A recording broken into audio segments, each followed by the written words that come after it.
하루에 절대 뭐 3스푼 이상 먹으면 안 된다. 뭐 이런 문구를 지금 보면서도 많이 이렇게 말씀들을 하시고 네이버의 보고서도 그렇고. 그럼 이거를 어떻게 우리가 대처할 것이냐는 거죠. 근데 알면은 대처할 수 있겠죠. 제대로 알면. 그냥 막 아는 거 말고 제대로 알면 대처할 수 있겠죠. 자, 그래서 제가 제대로 파봤어요. 어떻게 되는 건가, 도대체 이것이 어떻게 되는 건가, 제대로 파봤어요. 그래서 사실은 여러분이 인터넷에 좀만 쳐보시면 아실 거예요. 이 권장 섭취량, 나이아신의 권장 섭취량이 16인가 그런데 이제 그 16을 넘는데 괜찮냐 안 괜찮냐 이런 말을 굉장히 많이 하십니다. 그래서 제가 오늘 준비한 건데 이건 식약처에서 영양소 섭취 기준의 종류라는 것으로 2008년에 이 그림을, 이 그래프를 사실은 보여준 거예요. 근데 식약처의 자료니까 여러분 정확하겠어요? 완전 정확하겠어요? 완전 정확하겠죠? 그거 믿으시면 되고요. 우리가 사실은 권장 섭취량이라는 게 있고 실제로 영양소를 섭취할 때는 상한 섭취량이라는 게 있어요. 권장 섭취량은 뭐냐? 우리가 최소로 필요한 정도의 양을 권장 섭취량이라고 사실은 말씀을 드려요. 영양소 섭취 수준이 이런 정도의 바운더리가 있다면 사실 최소를 말씀드리는 게 권장 섭취량이에요. 권장 섭취량보다 낮은 섭취량을 섭취하실 때는 부족하기 때문에 위험합니다. 세포 재생이 안 될 위험, 해독이 안 될 위험, 대사가 안 될 위험. 그래서 권장 섭취량 이하의 낮은 섭취량도 문제가 되고요. 그런데 권장 섭취량이 딱 하나로 돼 있진 않아요. 그렇죠? 권장 섭취량은 좀 더 충분히 섭취할 수 있습니다. 그래서 어디까지 섭취할 수 있냐면 미니멈이고 맥시멈은 상한 섭취량이라 그래요. 상한 섭취량. 이 상한 섭취량은 여기까지는 섭취해도 괜찮아. 이런 섭취량이에요. 여기까지 섭취해도 괜찮아. 맥시멈. 근데 이걸 넘어가면 문제가 됐던 보고들이 있어. 이런 뜻이에요. 그래서 상한 섭취량을 넘으면 과다해서 위험할 수 있다라고 보시면 됩니다.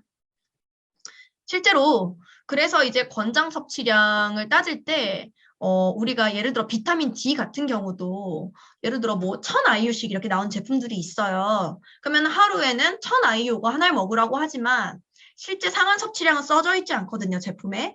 근데 비타민 D는 수용성이었어요, 지용성이었어요? 지용성이죠. 비타민 D는 지용성이기 때문에 우리 몸에 축적이 될 수 있어요. 실제로 이 상한 섭취량은 4000IU거든요. 비타민 D의 경우. 그럼 4000IU를 넘은 비타민 D를 섭취를 한다면 이때 문제가 됐던 케이스들이 보고가 돼 있다는 거예요. 4000은 넘지 말라. 뭐 이런 맥시멈의 기준이 있어요. 그게 나이아신이 어떻게 되냐는 거죠. 그래서 여러분이 권장 섭취량에 너무 연연하실 필요 없고 권장 섭취량보다 훨씬 더 많이 섭취하셔도 괜찮다는 거예요. 단 상한 섭취량만 넘지 않는다면. 이렇게 알고 계시면 돼요. 이렇게 알고 계시면 되고 특히 비타민 B나 C는 수용성 비타민이기 때문에 사실은 권장 섭취량의 사실 10배 이상 섭취가 되더라도 사실 굉장히 괜찮습니다. 괜찮고 왜냐하면 우리 몸이 혈액이 다 수분이잖아요. 그래서 다 빠져나가요. 그러면 아깝지 않느냐 또 이렇게 말씀하시는 분이 있죠.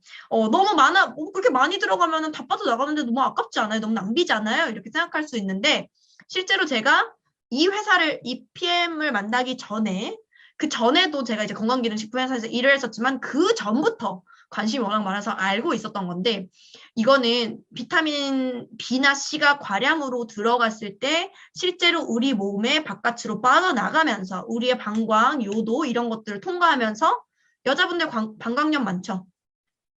그럼 방광에 있는 염증, 요도에 있는 염증, 이런 요로에 있는 염증 같은 것까지도 사실은 굉장히 치유를 많이 하고 빠져나가는 거예요. 그러니까 여러분이 비타민 BC가 필요한 곳들에 가지만 이런 빠져나가면서도 좋은 작용을 하고 빠져나간다고 보실 수 있기 때문에 너무 그렇게 많이 아까워하실 필요는 없다라고 볼 수 있고요. 실제 메가요법을 하면 굉장히 또 효과가 좋기 때문에 요거는 유튜브에서 많이 삭제되긴 했지만 코로나 초창기에 중국에 코로나 환자들이 많을 때 비타민C 메가요법을 실제로 중국에서 이용을 했었다는 여러 가지 이런 기사들도 많이 있었습니다. 그래서 액티바이즈로 한번 볼게요. 액티바이즈 비타민 B3 굉장히 얘가 뭐 말이 많죠. 나이아신 함량이 액티바이즈에는 30mg으로 이제 기재가 돼 있어요. 기존 제품 이제 50mg이었더라고요. 지금 현재 바뀐 건 30mg인데 비타민 B3 형태가 좀 다양합니다. 그래서 니코틴산의 형태일 수 있고 니코틴산 아미드의 형태일 수 있는데 니코틴산의 상한 섭취량은 35mg이에요. 그러면 어때요? 비타민 B3가 만약에 니코틴산의 경우라면 상한 섭취량 35mg이니까 절대 이거를 넘어서는 안 되겠죠.